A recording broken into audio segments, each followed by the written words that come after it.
Welcome, everyone. We are doing a Facebook Live tonight on YouTube as well as on Instagram, and we're waiting for that to go live for just a minute. But Coach Elise and I are here tonight to talk about, and it doesn't look like Instagram is connecting. Shoot, not sure what's going on here. So Howard set it up, but it doesn't look like it's working. So we're going to have to go live. Let me try. Nope, nothing's happening there.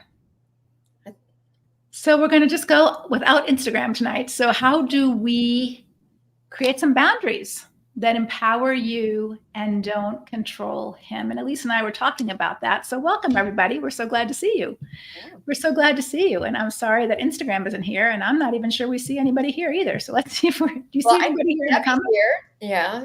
Somebody Facebook is on. And so Debbie is here. We'd love to see if YouTube is on as well. And well, Howard, keep giving it a try. I thought I removed myself as far as I could. So, well, now Leslie's streaming. That may be because, he's trying to get something set up. So I know she'll be joining us soon. Hi, Tamara. Hey, Karen. Good to see you guys. I'm so glad you're here. And yeah, our topic tonight is boundaries, empowering you and not controlling him. And so I think if we really think about boundaries, really at the end of the day, boundaries essentially are really for our well-being and to steward our life well. They're never intended to control another person at all. And so oftentimes those are called rules. The boundaries really are about you and how you steward yourself and your life really well, your values, your beliefs, your virtues, kind of who you are. And so good. I'm glad to see we've got Instagram and YouTube going. Thank you all so much for that. Oh, golly. Excuse me.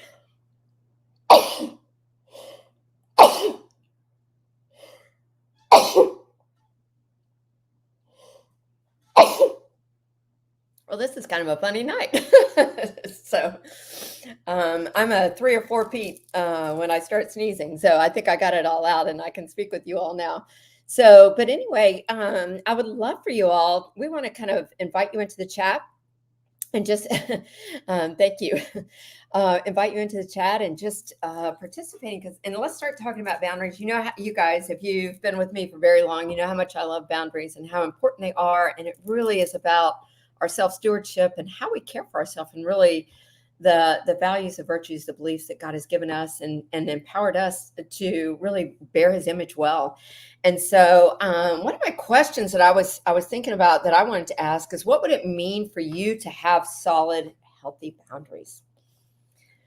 What would it mean for you? Love for you all to give me a little feedback around that, about what it may feel like for you, what it may mean for you.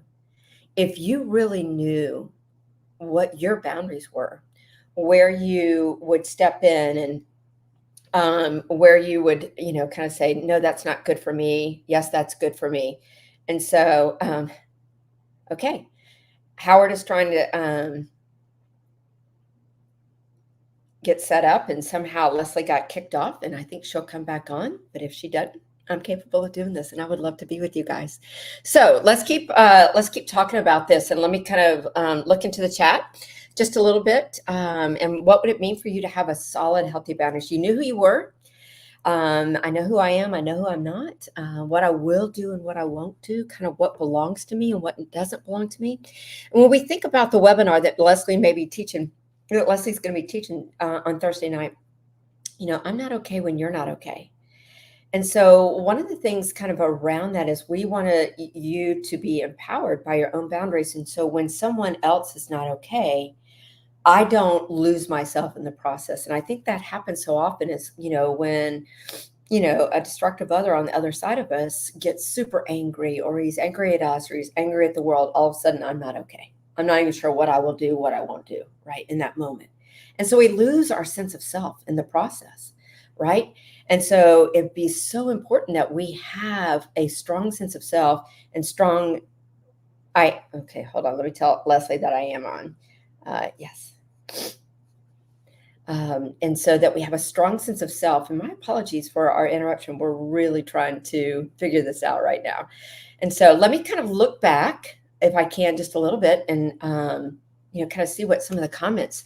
Vicki says, is creating boundaries a form of manipulation, though? Like I'm trying to get him to act better by saying he can't treat me in a certain way.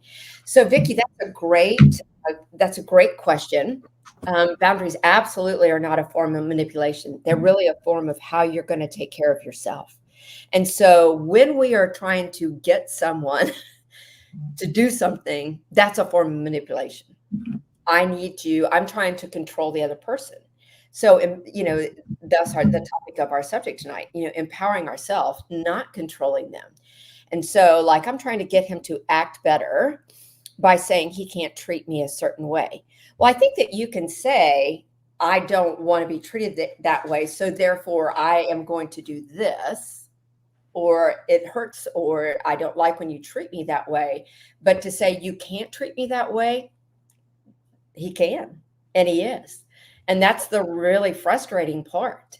And so when he does, boundaries say, this is what I'm going to do, right? Boundaries are both internal and external. So you may say that out loud, like, if you continue to treat me in that fashion, I'm going to do this, right? And that's just simply information of how you will hold steward yourself in the process. So, Leslie, I'm back. Are we on this? Yeah, I'm sorry. I hope it wasn't. It's on Facebook. Yeah. Okay. So anyway, Vicki had just asked a great question, and she's. I think we've all been in this place where we're trying to say, "Hey, stop doing that. That's really kind of harming the relationship," and we're trying to, stop probably a very unhealthy, relational dynamic. And go ahead. Yeah. So one thing is we're having thunderstorms over here, so I may lose power again. So I'm not sure what's going on, but I'm hearing thunder out there, so that may happen. So if I'm gone again, I'm sorry. I'll get back when I can. Okay. But I think this is such an important topic, and we're going to be doing a workshop. Some of you have signed up for us already on Thursday. We've got a lot of women signed up. We really want you to come. The workshop is on Thursday. It's called I'm Not Okay When You're Not Okay, or When He's Not Okay. Right. So let's just take the situation that Vicki's in. So she's not okay when her husband treats her a certain way. Right. So he's not okay. He's being, whatever, adulterous or lying or mean or abusive, right, or talking nasty to her, ignoring her, whatever it is that he's not doing that you want him to do, or he's doing that you don't want him to do. Right. And you're not okay. And our goal is typically to try to change him. So we try to put a boundary on him. You can't treat me that way. But how effective is that? That's not, in a normal marriage, it might be fine. Hey, right, stop treating me that way. And a normal person would say, oh, I'm so sorry. Okay, right? But right, if you're listening to me, you're probably not in that kind of marriage, right? You've been there, done that, tried that. That's not working. And it's not really a boundary. It's a request. Right. So if I have a request and I say, hey, to my husband or my daughter or my mother or a child or whoever it is, I might say, hey, I really don't like when you talk to me that way. It's not a boundary. It's a request. Please don't talk to me that way.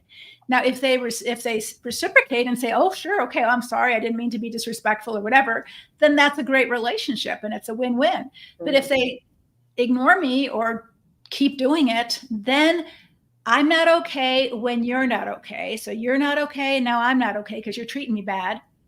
And what am I going to do? Not about your problem, you're doing disrespectful. What am I going to be doing about my problem because I don't like it? That's the boundary. That's the boundary. And that's where we really need to begin to shift. And so if this is a problem, we'll talk a little bit about it today, but if this is a problem for you, we really want you to join our workshop on Thursday, because we're going to be talking all about that. And you're going to get like a 5-page workbook to take notes. And what does it mean when someone isn't okay, whatever they're doing, and you want them to change so that you be okay? I want him to stop smoking so I feel better, stop drinking, stop watching porn, stop yelling at the kids, stop cheating on me. Great, if he's willing to do that. But what happens if he's not? Right. Then what do you do in order for you to be okay? That's where your boundaries come in. And so if he's treating you disrespectful, I remember with my kids, when they were teenagers, I would say to them when they would talk disrespectfully, hey, I don't like that. And if they kept talking to me disrespectfully, which teenagers tend to do, right, I would say, I'm not listening. That's my boundary. I am not listening to someone who talks to me. I'm not responding. I'm going like a dead, I'm not responding at all. I'm walking away. I'm not engaging. My boundary is I will not engage with someone who talks to me in disrespectful ways. I didn't have to say that out loud. I just needed to say, if you can't talk to me disrespectfully, come back to me when you can and I'll listen. Right. That's my boundary. I'm going to be okay. I'm not going to let myself get aggravated or irritated or provoked by their poking words. I'm going to take care of me. That's what a boundary is. Right. Right. So Leslie, while you were off, one, I sneezed and sneezed and sneezed. So we may need to. We had a hard start tonight. I really did. I sneezed and sneezed. But anyway, when I gathered myself up and you were off, I did ask the question, what would it mean for you to have solid, healthy boundaries?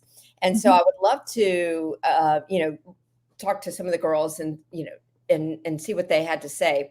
And Tamara said that she would remove herself. If she had a solid, healthy boundary, she would remove herself from this situation, right? I told him I would only respond to business matters. Is that a good boundary? Sure, right? Gray rocking. Let me keep going down.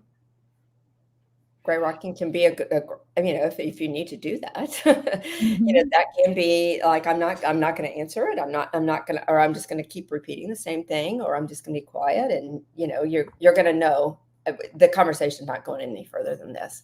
And so, thanks for contributing to that. I recently left my husband of 37 years. Because he was verbally abusing me. I gave him the boundary of only communicating through email for business matters. He continually is using the email to try to manipulate me into discussing things. So Beth, here's kind of the situation here. I gave him the boundary of only communicating. So that's something that we state for ourselves. That's my boundary, that I will only communicate through email. Doesn't mean it has to be his boundary. Right. But if he wants to get to you, you need to stick with that. He can't call you and you answer the phone, then you haven't actually held your own boundaries. Right. And so you may say, in order to get, for me to communicate with you, I will only do it via email. That's my boundary. And one of the things that I love to say and really always want to put it out there is that we don't really need to state our boundaries. We just need to do what is our boundaries. Because I think that when we say that's my boundary, those are actually kind of, like game on. Fighting words, right? Fighting words, well, let me show you what my boundary is, right? And so let me encourage you not to say that. Just say, if you want to communicate with me, I'm willing to communicate with you via email, but only email. Well, not only that, Elise, but here's where she's making her mistake. Okay. Because when you say to someone, hey, I'm only willing to communicate, or I'm only willing to answer emails about business, but then she's saying he's emailing me and trying to manipulate me. He can only manipulate you if you answer the emails that you don't want to answer. If you continue to engage with him about non-business matters. You said your boundary. I'm only going to communicate with you by email via boundaries. Now, he may send 100 emails to you that have nothing to do with business. Right? Like, why won't you forgive me? And you're a bad Christian and you're not a good mother. All the kinds of accusations that we get in our ministry, that we see, that you get. What would be possible? What might be happening is if you just didn't respond to those, that you only responded to the emails that had anything to do with business, like, hey, can you change money into the other financial account? Or, hey, who's paying what bill? I can answer that email. I will answer that email, and I can answer it gently and lovingly and kindly, but I'm going to completely not answer, because as soon as you violate your own boundary, that's when someone can manipulate you, because you don't stick to your boundaries. And so whatever your boundaries are, hey, if you decide to smoke a cigarette, I won't drive in the car with you, and someone smokes a cigarette and you drive in the car with them. Well, then that's not holding to your boundary, right? So the only boundary that is effective is one that you can 100% enforce and control. Right. Like, I won't listen to a conversation where I'm being called names or being yelled at or you're raising your voice. I just won't be in a conversation like that. Even if you had to just close your eyes and, shut yourself down, if you couldn't actually leave the car or leave the room, you don't engage. But as soon as they can break through your resolve and get you to do something that you already said you weren't going to do, well, now your boundary didn't hold. And so this is where we're really going to try to help you as a woman understand in this workshop on Thursday, what's going on with you that you're so focused on trying to get them to change, which is really distracting you from your own work of, I can't hold a boundary. I don't know how to hold my boundaries. right? So I have to get him to change so that I don't have to learn to hold my boundaries. But in life, you do need to hold your boundaries with all kinds of things. And so we don't want you to miss the opportunity that God might be giving you in the school of hardship. Of what do you need to learn? He might need to learn all kinds of stuff, like stop watching porn or stop drinking or be a better husband or all of it. But there might be something you need to learn in that, like, hey, I need to love him and give him the freedom to be exactly who he wants to be, so that I can have good boundaries in stewarding me instead of trying to change him. Right. Yeah. Yeah. And I think this is where the empowerment comes in, Leslie, right? Is when, and we feel pretty disempowered pretty quickly when we don't hold our boundaries. And so the empowerment really comes with, I need to pay attention to me and do my work, because you're depending on him to comply. Right. And he's saying, I don't want to comply, do your boundaries. Why should he? I'm doing myself, right? And so we get so offended and so frustrated and feel manipulated when we think we've set some boundary and that they're going to comply with it. No, the boundary is on ourselves. What will I do? What won't I do? Right? And so that's the empowerment piece when we begin to embrace it. Oh, it belongs to me. It's never so your safety, ladies, belongs to you. Yeah. So if he's violating your safety, it's not about trying to get him to stop. I mean, in a normal relationship, yes, if he's scaring you and you say, hey, you're scaring me, normal people stop doing that. Right. But in the kind of relationships we're talking about in our ministry and in our work here with our organization, that hasn't worked, or you wouldn't be listening to this Facebook Live and this YouTube. And so we really want to help empower you to understand, as long as you need him to do something different in order for you to be safe, you're putting your safety in the wrong person's hands. Right.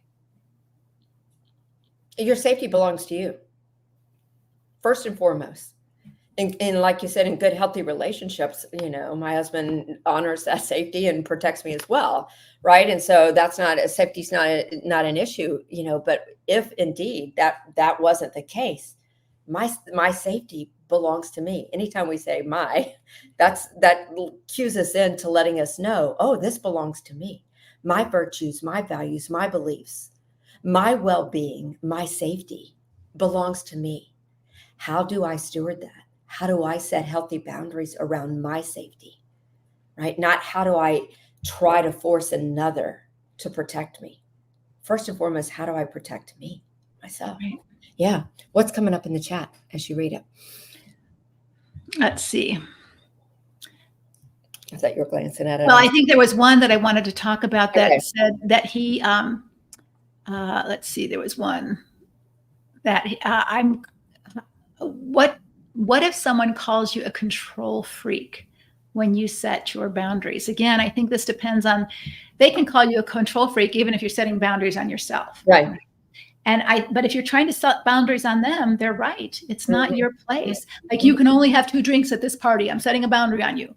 Right. Right. Or you can't drink and drive because I'm not letting you drive home. You've had 3. That's not your place. Right. Your place is to say, hey, I'm going to drive home because you had 3 drinks. And if he fights that, to say, well, then I'm going to have to call an Uber because I'm not driving home with you. I'm responsible for my safety. Right. Ladies, I hope you hear the empowerment. This empowerment piece is so beautiful, and it's so liberating and freeing for you. Like, this is what I will do. I don't have to set something on you. I can be disappointed. I can, be frustrated that someone's drinking too much, but I don't have to set a boundary on them. I just have to care for myself. I could invite them, but not set a boundary. Yeah.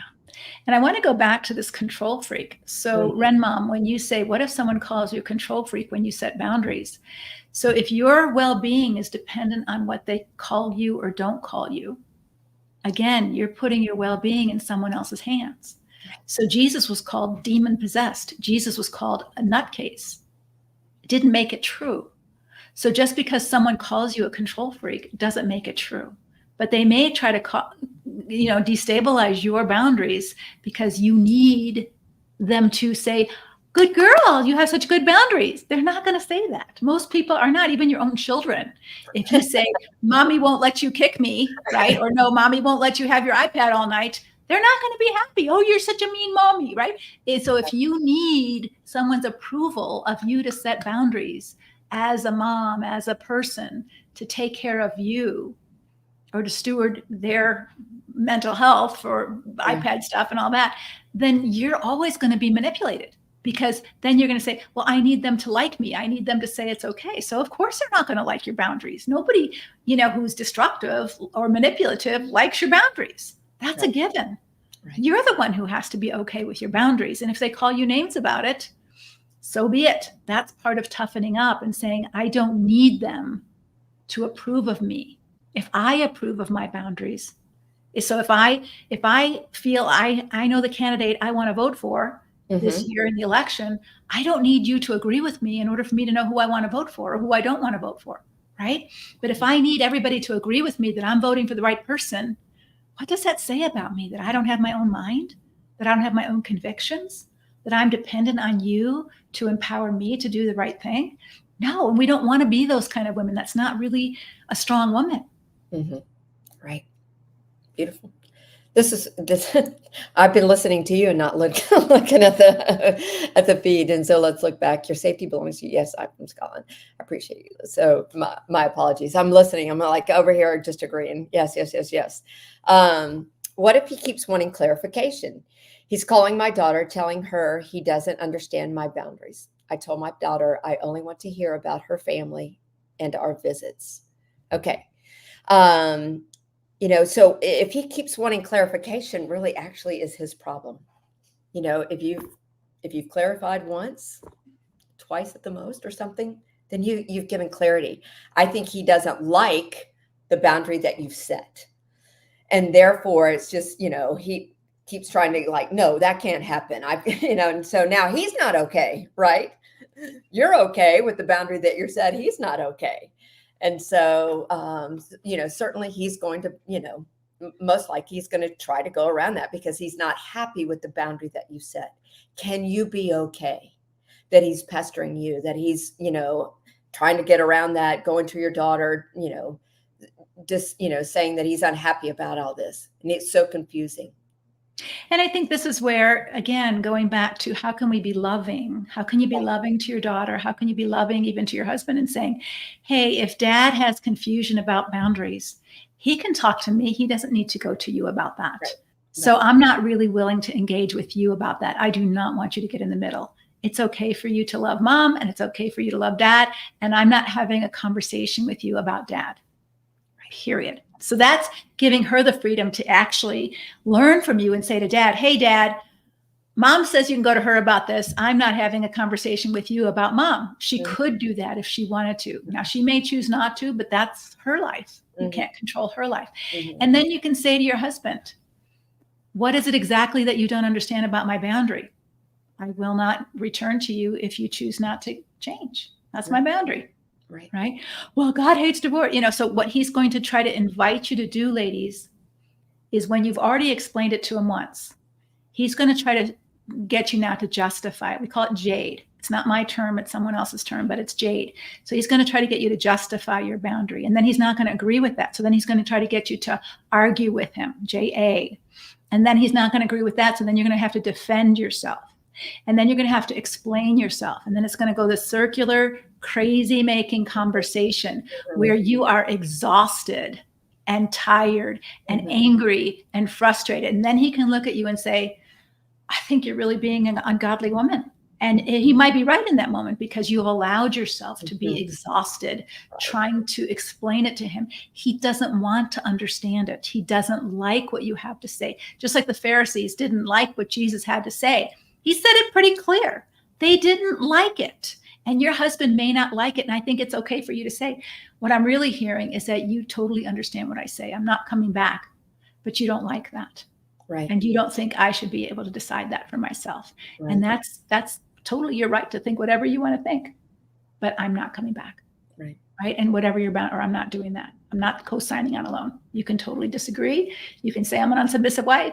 You can say I'm not following God, and I'm not going to continue to go around that bend. My decision is my decision. No, right. I'm not doing that. Right. Yeah, I think that it's part of, I don't know, they're not wanting to accept your boundaries to keep going round and round, with you. And so go to the next step and the next step. And if it's worked in the past, they will continue to try it again. And so it's incumbent upon us to say, no, I'm not willing to do that anymore. And that's a healthy boundary. Mhm. I mean, We've got a ton of questions here, Elise. That's Let's good. go to the questions. And Okay. we have a really long question that came in the first, but it doesn't really have to do with boundaries. So I want to finish our questions on boundaries, and then we'll get to that one. Okay. Let's see. Is creating boundaries a form of manipulation, though? Like I'm trying to get him to act better by saying he can't treat me. I think you've already answered that one in a Yes. certain way. Yes. Okay, Yes. let's see. How about family continuing to invite my ex to family gatherings? He's manipulating them against me. I want to not go if he's going to be there, but it's also hard on my daughter. Okay. I'm trying to pull that up. I'm so sorry. Will you answer that? Yeah, I'll start with that. Yeah. So you can't control your family. You can tell them how you feel. Like, hey, this puts me in a really awkward position because if you invite him, I want you to know my boundary is I'm not going to be there. And that really hurts our daughter. So if you're having a family birthday party or you're celebrating Christmas and you are going to have him there, I'm choosing not to be there. And because of that, my daughter won't be there either if she's younger. All right. Or if your daughter's old enough to decide for herself, then maybe she gets to decide for herself. But I think this is where you can say to your family, I'd rather you not do that. And then they get to decide. And I think this is godly. So one of the things that we need to learn if we want to be godly women and we want to be like God, and God tells us, put off your former self and its ways of thinking and being and put on your new self, which is created to be like God. We're to be not God, but like God. We're to take on his nature, his characteristics. We're to be like him. And one of those things is we give people the freedom to decide who they want to be. Even Jesus gave people the freedom. He didn't try to control or manipulate people. He didn't control Judas and he said, hey, Judas, you need to do that. Or, you better stop doing that. Or you better stop talking to those people who are trying to convince you to. He didn't. He let Judas do what Judas was going to do. And even the rich young ruler who said, hey, I really want to have a relationship with you, Jesus. And Jesus says, okay, this is what you need to do. And Jesus said, and then the rich young ruler, I did all that. And he said, well, you need to do this, give up your money and come and follow me. And the rich young ruler says, I don't want to do that. And Jesus says, okay. You get to decide. Like Jesus didn't manipulate, guilt trip, try to control another person. If they didn't want to follow him, okay.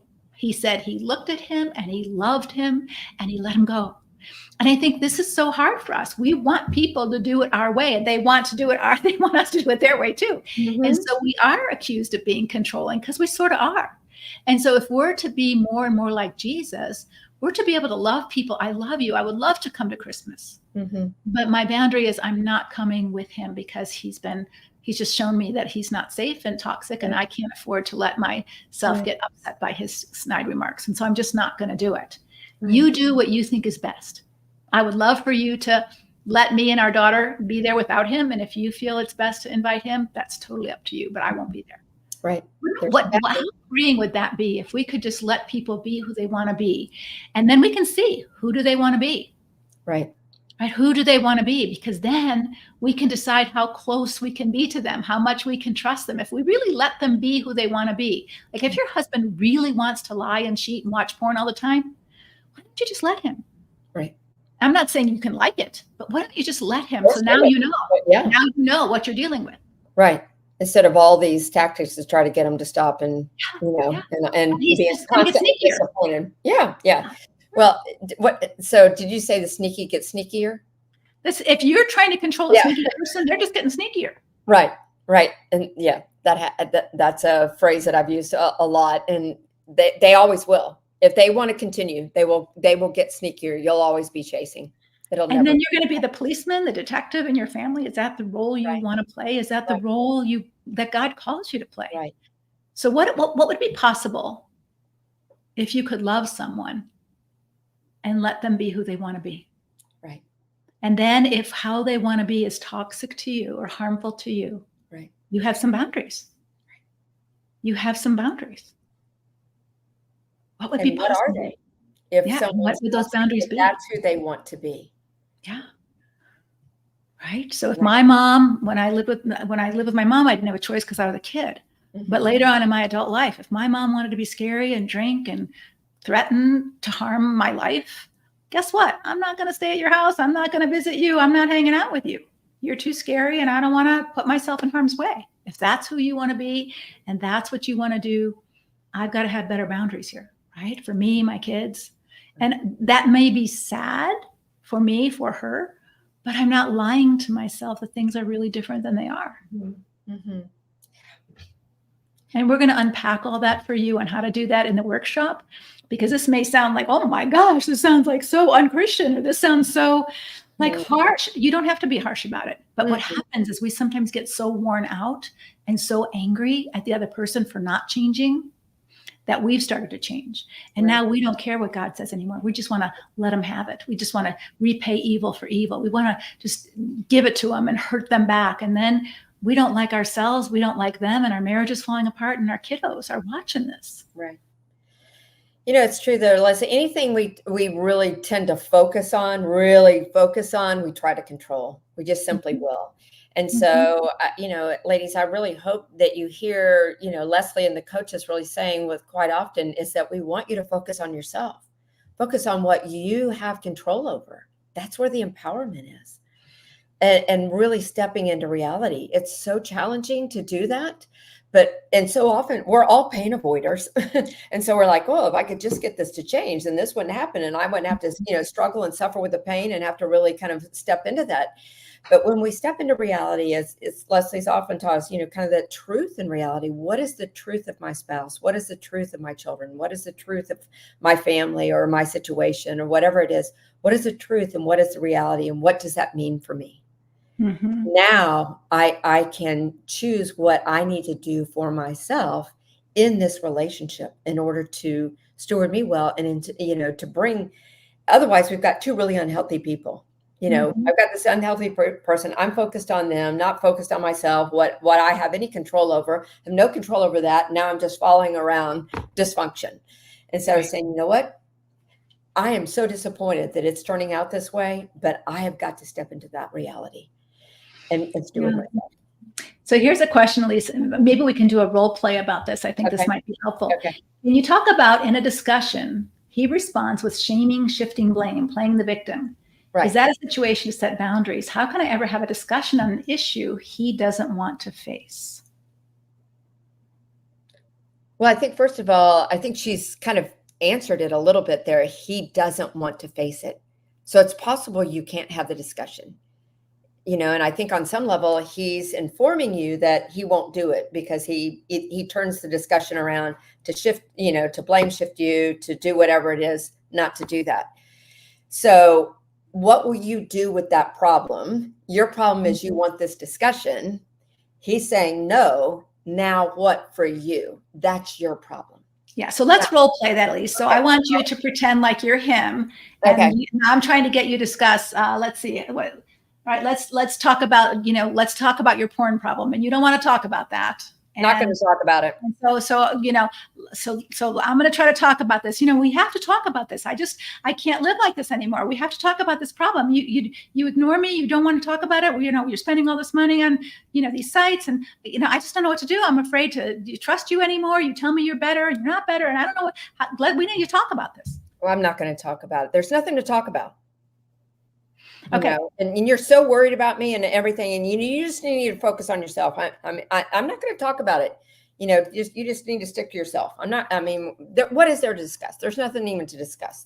You know, you get crazy. We have to talk about this every night. And you know, I'm not up to it tonight.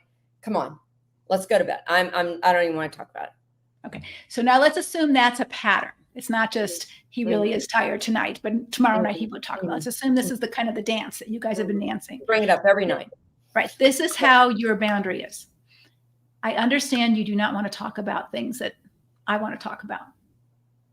And I don't know how to do a relationship where so many of our things in our life are intertwined with someone who does not want to talk to me about anything. Where do we go from here?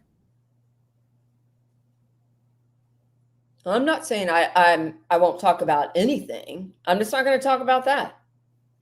Okay, so that may or may not be true. So you're going to have to gauge. But so what are you willing to talk about? We've got 50 million problems in our life. What are you willing to talk about? Because if I bring up finances, you don't want to talk about it. If I bring up your parenting, you don't want to talk about it. If I bring up the porn, you don't want to talk about it. Nag every night. It's like I can't do anything right. I mean, everything I do is a problem to you. Everything, finances, you know, everything. I can't have a beer at night. I can't, sit down and watch TV. The way I bathe the children isn't right, and you're always, watching my phone. You're just policing everything I do. I'm not gonna, So I would take that for me. If my husband said that to me, I would take some stock and, hey, am I trying to change him into being the person I want him to be?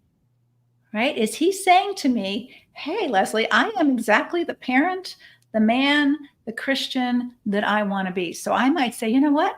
You're right. If I do that, I just heard you loud and clear that I'm trying to make you into someone I want you to be.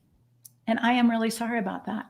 Are you happy the way you are? Are you happy the way you're handling our finances and the way you're handling your life and the way you're handling your time and the parenting? Well, no, you're not happy with it. I'm not, no, but I'm going to ask, I've been very disrespectful. Are you happy with it? It's fine. It's fine. You're Okay. always on mute. I don't know what you see. I don't know what So here's where you're getting a wake-up call of reality. He's not the man you think he is. He's not the man you want him to be. Right. He's fighting to be who he wants to be, and you don't like it. Right. Right? Now, what are you going to do about your problem? Right. Because he doesn't have a problem other than you're nagging him. Right? He doesn't have any internal sense of, I am ashamed of myself. I want to be a better husband. I want to be a better father. I want to be a better steward of our finance. I don't sense any of that. So why do you keep trying to make him into somebody he's not? He's telling you loud and clear, I'm good with the way I am. Get over it. And what do you want to do about your problem of, I don't like this man that I'm married to? Right? I think this is really, really important, ladies, because it's not fair to him for you to try to remake him in your image of who you think he should be. It's not fair to him. And so can you love him and say, hey, I am so sorry. I've tried to make you into someone I thought you wanted to be, or maybe who I wanted you to be, and that's not who you are. Right. And now your responsibility is, I got to figure out whether I really want to stay married to him or not. Or if I do stay married to him, how am I going to love him and stay married to him as a wife? Because I don't really like him. And he's made that really clear to me that he has no intention of changing it. Right. And this is like facing cancer. Like, oh my gosh, I have a lump in my breast and I found it out that it's true. I have cancer. Nobody wants to hear that kind of truth. And we're going to talk about this in the workshop of how to face that kind of truth. But until you face the truth, you can't fix anything. Like, unless I face I have cancer, I can't go for chemo, right? Unless you face the truth of what he's really saying to you. I don't want to change. I don't want to listen to you. I don't value what you have to say. Get off my back. Unless you face the truth of that, you're going to keep trying to change him and spin your wheels and actually lose your mind if you keep doing that, which many of you are feeling at that place. Yeah, right? For sure. Yeah. All right. So I hope that answered that question by that little role play. Yeah. How do I set a boundary? All right, we just did that. Can I force him to engage and talk? No, you cannot. The only thing you can say is, hey, I'm really clear. You don't really want to talk about this. You don't want to solve these problems. Right. And so now where do I go from here? Because my problem is I gotta solve some of these problems, and he's not willing to do it with me. Right. So what is your problem with that? I don't have a partner. And we'll unpack all that on Thursday of how to do that. But pay attention, because these are the questions you're asking. So if you have not signed up for our workshop yet, you want to go to leslievernick.com/join webinar and sign up. We have a noon Eastern time, live time. The workshop itself will last an hour, and then we'll stay for another hour, an hour and a half of Q&A. And then we'll do the same thing at night, repeat of the workshop. I will do it live again at 7:30. And again, we will stay and answer your questions. All right. He doesn't care. 35 years of marriage. The last 8 have been beyond horrible. I stay in my room, opposite sides of the house. He blames me for always being in my room. It's the only thing I can do to survive his gaslighting, lying, omitting, and I feel cheating. I have no choice at this point. It's simply surviving. Thoughts? I'm kind of hung right around, I have no choice. And I would love to explore that. It's certainly further with her. But I think one of the things is that oftentimes we have this limiting belief that this is the way it's been for 35 years and I have no choice. And I think sometimes we don't want the choice to say I have no choice just puts us in this stuck position, rather than I am making a choice, because if I leave, I really will be broke. Or if I leave, I'll never see my children again. Or if I leave, right, there's been some narrative or some story that you've either thought up or is true, that if you leave, then, but we always have choice. But oftentimes we don't have good choices. Mm-hmm. And so this may be the choice that you've made that's the most palatable for you. Yeah. And so, well, you made a choice. You're always staying in your room. That's a choice. yeah. Even that's a choice, right? So Right. This is really empowering, ladies. I want to tell you a story of a client that I worked with who believed she had no choice. Mm-hmm. And I want you to hear the shift Mm-hmm. when she realized she had a choice. Okay. I just want you to hear the shift in thinking, because this is really crucial for you. Notice your power, where your power comes from. Okay. So this is a woman whose husband left her. She had 3 small children. She had to go to work full time. He never paid any child support. She didn't have any help. And so she was in my office complaining about, I have to do all this because I have 3 kids. I have to take care of them all by myself. I don't have any free time. I have to work full time to use all my money to support these kids because he doesn't pay any child support. He doesn't ever give me a break. My parents never help me. I have no choice but to be a victim of these 3 kids in my miserable life. That was her feeling. Okay. And those were her thoughts. And so I just took a risk, and I didn't know her for a while. So it wasn't my first session with her. I said, well, actually, I think you do have a choice. And she said, what choices do I have? I said, well, if you're so miserable, you could put your kids in foster care. Plenty of people do. You could choose to leave them, go out and just leave them home alone. Other moms do that. You could give them up for adoption if you really didn't want to be a mom anymore. Right. And she looked at me like I had lost my mind. She goes, I would never do that. Right. I said, exactly. I said, you're making a choice. You're making a choice to be a good mom. You're making a choice to be responsible for your children, even though your husband hasn't been. You're making a choice to sacrifice yourself for your children's well-being, which is an honorable choice. Give yourself a pat on the back instead of being so angry that you have no choices. You have choices. Lots of people just neglect their kids. You're not doing that. Does it cost you? Yeah. Is it hard? Yeah. But you're doing noble work. Give yourself a pat on the back. And once she's got that, like, wow, I'm doing a good job. I'm being a good mom. No longer did she feel like she didn't have choices. She had a choice. Right. You always have a choice. Even if you are staying in your room or your house, you have a choice of how you're going to do that. Even Paul says this to slaves, or Peter says it to slaves. He says, hey, slaves, in 1 Peter, when you have a master who's being a jerk, you have a choice. You may not have a choice to not be a slave anymore, but you have a choice of how you're going to be a slave. You can be a miserable, bitter slave, or you can be a slave as unto the Lord. You get to decide. And the more you realize, ladies, that you have a choice about how you're going to be wherever you are. Even survivors of the Holocaust said, hey, in this miserable situation, we don't have a choice about getting out of it, but we have a choice about how we're going to be in it. You can't take that away from us. And when you realize that you do have choices, you begin to gain your power back. What choice will you make? Yeah. What choice will you make? Yeah. I hope that's liberating. I hope that can feel freeing to you. Mm-hmm. You have a choice, even to stay in your room. That was your choice. Yeah. And how you stay in your room. Or what if you said to him, hey, you're unhappy with me being in my room. So what would you like to do together if I wasn't in my room? Right? That might be an interesting question to ask him. What bothers you so much about me being in the room all the time? Right. We don't seem to get along. So I'm just trying to give you your space. What would you like to do if I wasn't in my room all the time? If I made the choice to come out, what would we do differently? Those would be some curious questions that might invite some fresh air into this stale dialogue that you're having with your spouse. Mm-hmm. Or maybe you could make a choice to go to a lawyer and see, hey, if I didn't live here, what might be possible in terms of the divorce law? And it doesn't honor God to stay married, staying in your room all bitter and angry. Right. Right? That doesn't honor God. I'm staying married no matter what. That's not honoring to God. And so what choices do you have? How do I honor God in a loveless marriage? What would that look like for you? Right?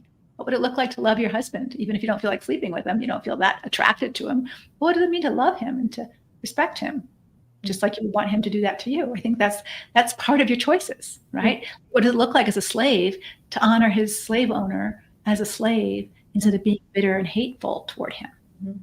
You could choose either way, but I think you feel better if you decide to love versus hate. And we're going to talk about this in the workshop, because I think sometimes for women, the only way they feel strong is to develop negative emotions. And the world teaches you that, like, fight back and don't let him teach you this way and, punch back. And that's not God's way, but he does want you to be strong. What does that look like instead of feeling victimized all the time and powerless and helpless all the time? You have choices. God gave Adam and Eve choices. That's the very image of God. And we can give others choices, and we need to own our own choices. Right. Yeah. I would say to the person who asked the question, and even tonight, kind of journal, what are all my choices? Let me just start thinking of, and sometimes I think, let's think of fun things outside of the box, right? And then that will help us, kind of get rolling, because sometimes we're so locked in on this narrative that it's really hard to begin to think about choices. But I would say even choosing that maybe you've made this choice to guard yourself and to steward yourself well. You're not going to go out there and get, chastised and shamed and blamed and, all this, that he's doing. So you've removed yourself from that even that can be a loving act, right? It can be a loving act toward yourself and a loving act toward him. I'm not going to stand around and enable you to continue to be abusive. Yeah. And what you do in your room could also be, I'm reading a great book. I'm starting to take up painting. I'm watching YouTube videos on how to crochet. I'm enjoying my quiet, peaceful space instead of, I'm stuck in my room because you're hurting me outside the room. We can look at it that way, or we can say, hey, I'm stuck in this prison cell, Paul said in Philippians, and I have learned to be content. I have learned. I have choices about how I'm going to be wherever I am. And ladies, sometimes because it's not the way we want, we think we have no choice. Like the mom who didn't have the marriage she wanted. She didn't have the divorce she wanted. And yet she had lots of choices, and she forgot to honor those. And because of that, she felt miserable instead of grateful that she was a good person, even if her husband wasn't. She was a good mom, even if her husband wasn't a good dad. And those are things to be proud of and honor yourself about. And not let Satan rob you of that because someone else is being a jerk. All right, next question. Yeah. My husband absolutely refuses to look at me. When I'm trying to discuss issues with concerning our children or other things, I ask him to look at me, and he will turn his head and say, I can hear you, but he refuses to make eye contact. It's hurtful and disrespectful to me. I've said that. It's had no effect. I've set a boundary for myself that I will not talk to him if he cannot look at me engage. My problem is that we have topics that have to be talked about and discussed, like our children and my parents and their declining health. How do I hold a boundary when we have to discuss these things? I would be curious what the boundary is she's holding. Right? But, that I won't her boundary is I won't discuss things unless you look at me. Oh, okay. All right. And so now what? Because he's not going to look at you. Now we're back to, what will you do about that problem that he refuses to look at? You can't force him to look at you. And you do need to discuss those things, but he's refusing. He doesn't want eyeball to eyeball contact, right? And oftentimes, even for men, eyeball to eyeball is really kind of, when we're like, as we do that signal, it's like, I see you, game on. And so he may feel super uncomfortable with that. And I don't want to, kind of excuse him. But is that the hill you want to die on? It sounds like it's really important for you to have these discussions. What if you were back to back? Might he be, again, you've made it one choice and one choice only. Are there other options? Are there other choices to be able to get him to discuss? Not get him, but, invite him to discussion that he might be willing to do. If the discussion's what's important to you, I think you're making eyeball to eyeball contact more important than the discussion.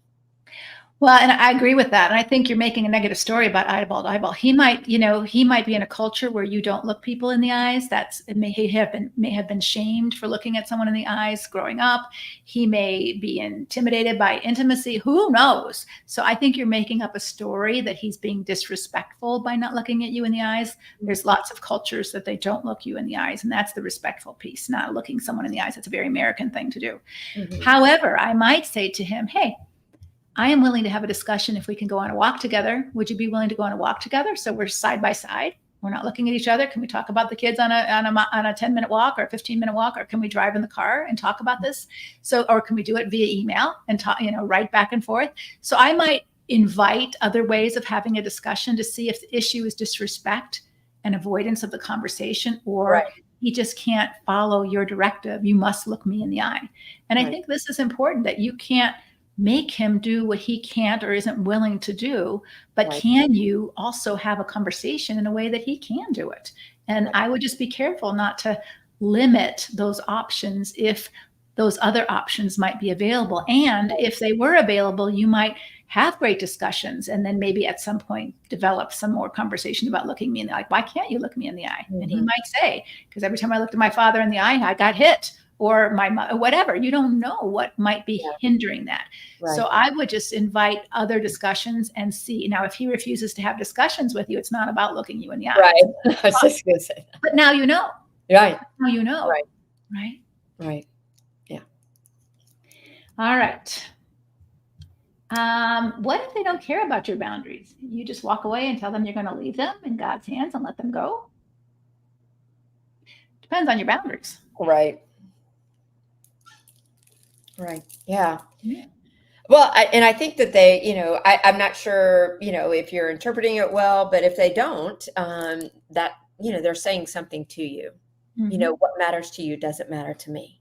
Right. And I think that that's important for you to investigate. Like, wow. I mean, when I try to say, I want to steward me well, and that's not okay with me, that doesn't seem to matter to him. What does that mean for me now? Right. So I'll share a boundary I have. So, and it's not a hard and fast boundary. It's not a boundary on my husband at all. It's a boundary on me. Right. I get in my bed as close to 9 o'clock as I can. All right. Because I get up at 6 o'clock and I like to walk for a couple of miles before I have to start working. And so I have to get up at 6 o'clock because it's so darn hot in Arizona. If I start walking at 8 o'clock, it's too hot. So I know that I need to get in my bed. Well, sometimes my husband, doesn't want to go to bed at 9 o'clock at all. He doesn't get up at 9 o'clock, but he doesn't hinder me from going to bed. But sometimes he'll be on his computer in our bedroom or watching TV in the bedroom. And I have said, hey, I need to sleep. I can't sleep with this noise. And if he didn't respect that, and he goes, well, you're always interfering with my TV time, or whatever he would do, I would just get out of bed and go to a different bedroom. All right. So it's not a deal breaker for marriage, but it would tell me something like, wow, he doesn't respect my need for sleep. He doesn't respect my need for, there's 3 TVs in this house. He can go to a different room, but why do I have to go to a different bed? I would go to a different bed so that I could steward me in my sleep. But it would cause me to ask questions about, that's interesting. He doesn't care about my need for sleep. He cares more about having the comfort of, laying in bed watching TV when he could watch 3 other TVs in different parts of the house if he really wanted to watch TV right now. Now, he doesn't do that, but some of your husbands may. Right. And I think that's where you have to ask yourself the question. So what does this mean for me? And it doesn't necessarily always mean divorce, but it might mean, hey, I don't have the marriage I thought I did. I don't have the man who cares about me like I thought he did. And that's important information for me to know so that I'm not counting on him to care for me when I'm in trouble in a way that I thought he would care for me. So many women have told us, like when they get older and they go to the hospital and they need care, their husband's nowhere to be found. He's out playing golf and they haven't eaten all day after surgery and they're in the, and that's not what you want. You need to know what you can expect and what's going to happen and what's not going to happen as best as you can. Right. So if he's not that kind of man, you have other arrangements for yourself so that you're taken care of. Right. Absolutely. Right. Yeah. It's okay to separate from our spouse if the chaos doesn't stop. I think she was saying, is it okay to separate from your spouse? I don't think that we can say yes or no. That's not our place to say yes or no. I think it's your place to actually begin to investigate.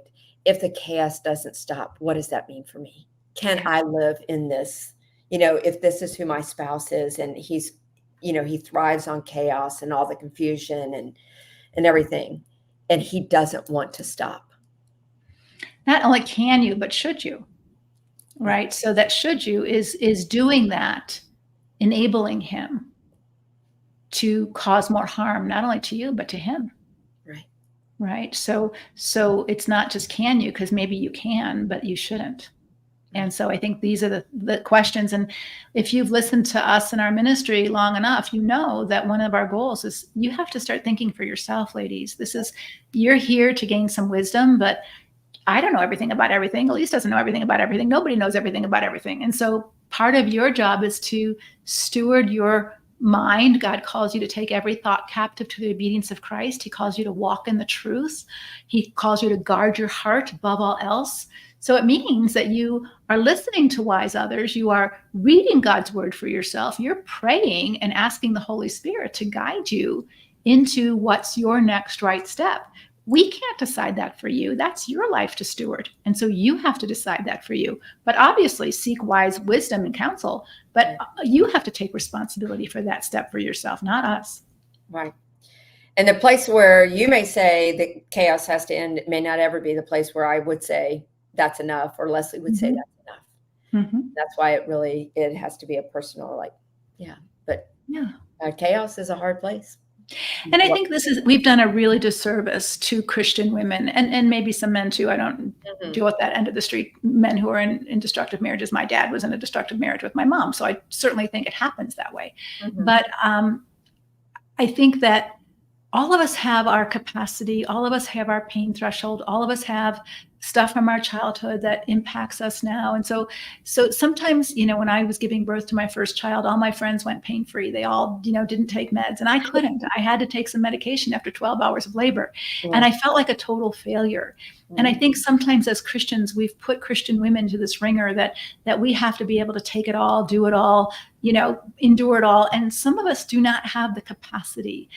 If you've looked at the childhood adverse experience chart, if you've had a lot of those scores and you've had a hard childhood and you don't have a lot of capacity, you've got a lot of trauma in your life, you may have a lot of ability to withstand junk, but it may not be good for you. It's causing more harm to your body. And maybe other people have a real strong, resilient constitution and they can take more, just like prisoners of war. Some prisoners of war last longer than other prisoners of war. It's not because they're more noble than the others, just they have a hardier constitution or they have a better mindset. And so I think it's really important for us to not judge and condemn when a woman says, I've had enough. I cannot do it anymore. That we believe that God cares about her mental, emotional, spiritual, sexual, financial, physical health. And it's not about just staying married at all costs. It's about stewardship of your marriage and stewardship of your precious life and not enabling your husband to use you so that he can have a greater capacity to sin. I don't think that's loving him well either. And so let's not judge one another. Once in a while, we have people on our site who say, God hates all divorce. God does not hate all divorce, or he wouldn't have allowed it. He hates a casual divorce. He hates just saying, I found someone better. I don't care about you anymore. He hates that because that's not what marriage is about. But when trust and safety are repeatedly broken and you're being harmed and your children are being harmed, I don't think honors God one bit to hang in there with a bitter spirit or allow yourself to continue to be broken or your kids to be broken just to stay married. Right. Thank you for saying that, Leslie. Yeah.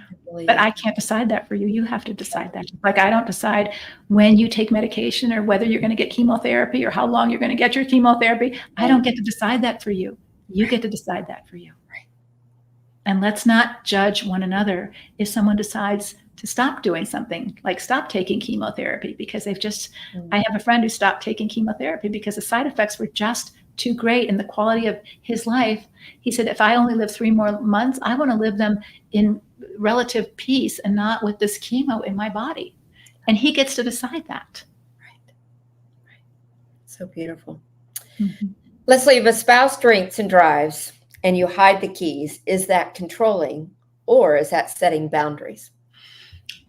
Well, it's not setting boundaries because you don't have the right to set boundaries over his drinking and driving, but it might be the right thing to do in a moment, right? When you see someone is obviously intoxicated. However, for you to manage his drinking and driving by hiding the keys is not a good long-term solution to his drinking and driving. So if you do that in a moment, it is controlling. I'm controlling your safety so that you don't crash the car and, kill yourself. But for a long-term strategy of his drinking and driving, that's not really an effective means of help. Right. Yeah. Beautiful. I left my husband 4 months last year. When I came back to him, I seem to be constantly evaluating whether he has changed enough for me to stay. I realize I easily find negative actions to talk about him. Not sure how to set a boundary here. I realize I easily find negative actions to talk about him. Here's where I would start to set some boundaries. I would start to set some boundaries around your negative thoughts. All right. So I am not going to rehearse all of his past sins. I'm not going to keep in my mind in the forefront everything he's done to harm me. If you really are working on reconciliation, if you really are working on restoration, to do that is to set yourself up and him up for failure. Mm-hmm. So the boundaries would be for you. I am going to look for things that are good, true, right, noble, loving about him. I'm going to look for what he's doing right and not for what he's doing wrong. I am going to speak up to him if he's doing something that he used to do that I left him for. So if he used to lie, or he used to raise his temper and scare me, and that's one of the reasons I left him, when he does that again, which he will because he's a human being, I am going to remind him, that's not okay with me. I won't live like this. And see what he does. Right? Because that will show you if he's changing. Because when you say, woo, it's happening, and he doesn't want that to do that anymore, if that's not the kind of man he wants to be, I don't want to scare you. I don't want to cause harm in our relationship. That will cause him to reflect and say, woo, I better go take a walk. I better calm myself down. I better get help from my sponsor, whatever it might be. So that gives you some chance, like, wow, okay, he's not perfect. No one changes perfectly, but I told him I was scared, or I told him this didn't work, and he caught himself and stopped. Those are good indicators, right? So those are your boundaries. I'm not going to keep rehearsing everything bad in my mind. When patterns show up that showed up before that I left him for, I'm going to bring it up. This isn't okay. I don't want to repeat that old history anymore. And hopefully he will not want to repeat that old history either. If he dismisses you, gaslights you, keeps doing it, harms you again, well, now you know. Mm-hmm. I don't really want to change. He just wanted me to come back. And he did what he had to do in order to get me back. But he doesn't really change. Because if you really want to change, if someone says to you, if I really want to change and I want to be a better writer, whatever, I want to play golf better, let's not even talk about destructive things. I want to do something better. If someone gives me feedback and say, hey, you wanted to be a better golfer, but this golf swing is never going to get you where you want to go, I'm going to listen if this person really knows what they're talking about, right? Because I want to be a better golfer. And so if he doesn't really want to be a better man, he just wants to get you to move home, he'll do what he has to do to get you to move home, and then he just goes back to the way he was. Right. But if he wants to be a better man, when you say, ooh, this isn't working for me, I won't live like this, is he self-correcting now? Or is he gaslighting you or blaming you or putting it on you or ignoring you? Right. But then that gives you more information that change isn't really happening. Right. Yeah. I'm going to set some boundaries here pretty quick because in my time zone, it's getting closer to 9. Yes. Yeah. Let's answer this question though. This was a 17-year marriage that ended in divorce over 10 years ago. How would you keep firm boundaries with a 22-year-old son who continues the same disrespecting, gaslighting, yelling, controlling, judging, pointing the finger, toxic attitude towards me, similar to that of his dad while the child was growing up, even after clearly setting up my boundaries? Gosh. Let's role play it. I think that would be the quickest way. So I'll be the 17-year-old and you be the boundary setter, okay? Okay. You do that, you be the mom? Right. Yeah. All right. So you go ahead and Mom, I need you to give me a loan. I need money for, that car. I wrecked my car and I don't have enough credit to get a loan and I need to buy another car and I need you to loan me $3,000 for a down payment on a car. And I know you have the money because you took all that money from dad. And so I want $3,000 because I need it for my car. Yeah. Yeah, I hear you, son. And, but I'm not going to be giving you $3,000. I really am sorry that you wrecked your car. But Mom, what kind of mom are you? You call yourself a Christian mom. You call yourself a loving person, and you have plenty of money. Why can't you give me some money?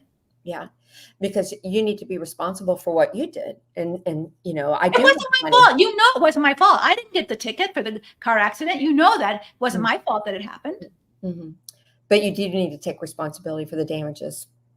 It's not my responsibility, and it wasn't my fault as well. that you were in a Oh, car. so you call yourself, Dad's right. He's just right. You are mean and selfish through and through. And I don't know how, I can understand why he didn't want to be married to you and why he found someone else. Mhm. Yeah, I'm sorry that you feel that way, but I won't be loaning you any money.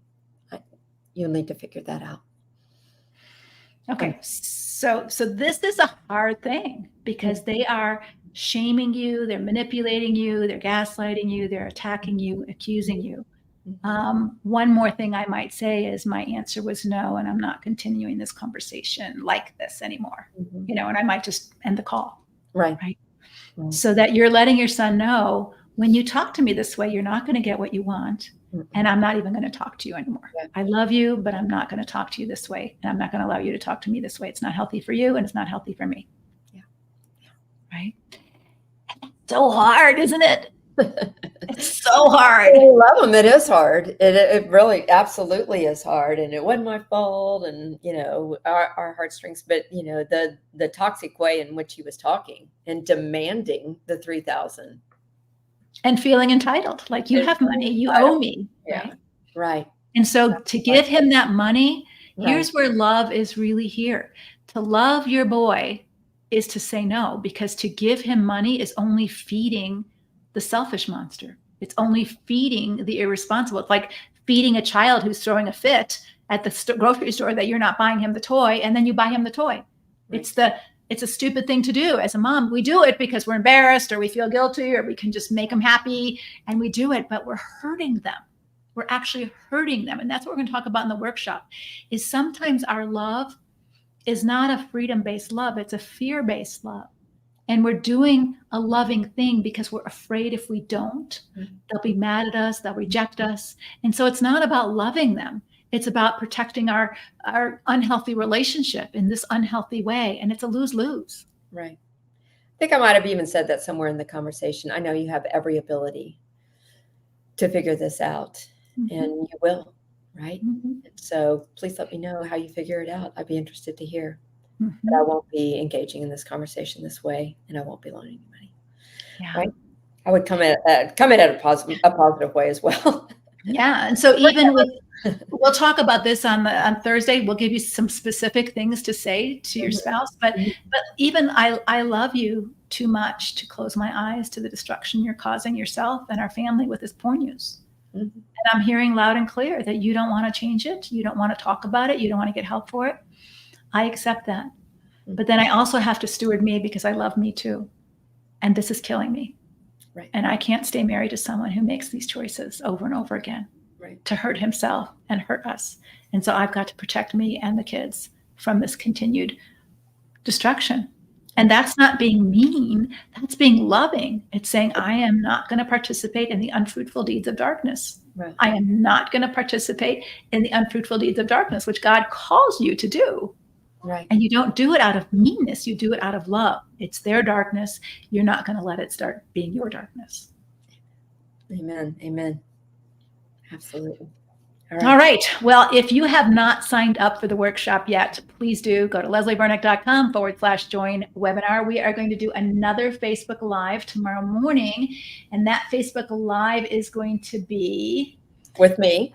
Yes, with Elise again. And we will be on Instagram. We'll figure that out, what we did wrong. But Leanne, Elise, let me set it up tomorrow. So, sure. So have you ever heard from your church leaders? John MacArthur once said this, that strong women emasculate men, that strong women create weak men. There's nothing further from the truth than that. You're called to be a strong woman. Be strong in the Lord. God calls you, not just men, women, to be strong in the Lord, be courageous and strong. But so often we have been told not to be strong, that we don't want to emasculate our husbands if we're too strong. God calls all believers to be strong. And if your husband isn't strong, it's not because you're strong, right? He's got his own issues. And so we're going to unpack that lie. Strong women are called to be strong, and they do not make men weak. And if you've heard that from your church, or you've heard that from some church leaders and it's kept you small, we want to contradict that teaching. It's not biblical. It's not true. And we want to help you learn to be as strong, not mean, but as strong and as capable as God has called you to be, because he's called us all. The woman of Proverbs 31 is a woman of strength and dignity. That's her description. Yeah. And we're to be strong and dignified as well. So we want to help you learn to do that. So show up tomorrow at noon Eastern time for Elise and I to talk about that. And we will help you learn to not argue with someone about that, but if they start telling you you're too big for your own britches and you're to be quiet and meek and quit being so strong and quit trying to wear the pants in the family because you're making your husband insecure, all of those kind of talk, it's just not true. It's just not true. And we want to help you look at that biblically. So please show up tomorrow. Thanks, Elise. I know you've got to run. It's getting late your time. It's getting late my time. And I'm sorry for those of you who might have been on Instagram who didn't get to be here because we couldn't figure out what we did wrong. We didn't want to start this all over again and lose all of you here. So I'm so glad you're here, Hannah. I'm glad you're ready to be strong. We didn't do one thing. Lisa, if you need to go, I'm just going to say one more thing. Yeah, say one more thing here. Okay. Please put your aha moment in here. What was your takeaway from today? We try to do that every session so that you're, kind of taking a moment and thinking, okay, what did I spend my hour learning? And what is my takeaway? Right.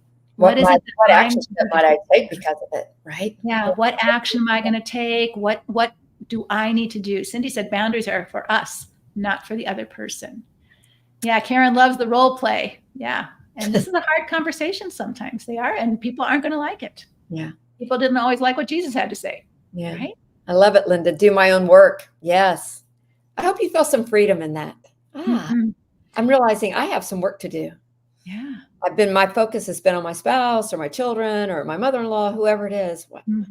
What's going on for me? Yeah. New aspect for me to let them be who they want to be. Yeah. And self-stewarding as boundaries. Right. Yeah. Boundaries are about self-control, not other control. Very good. Yay.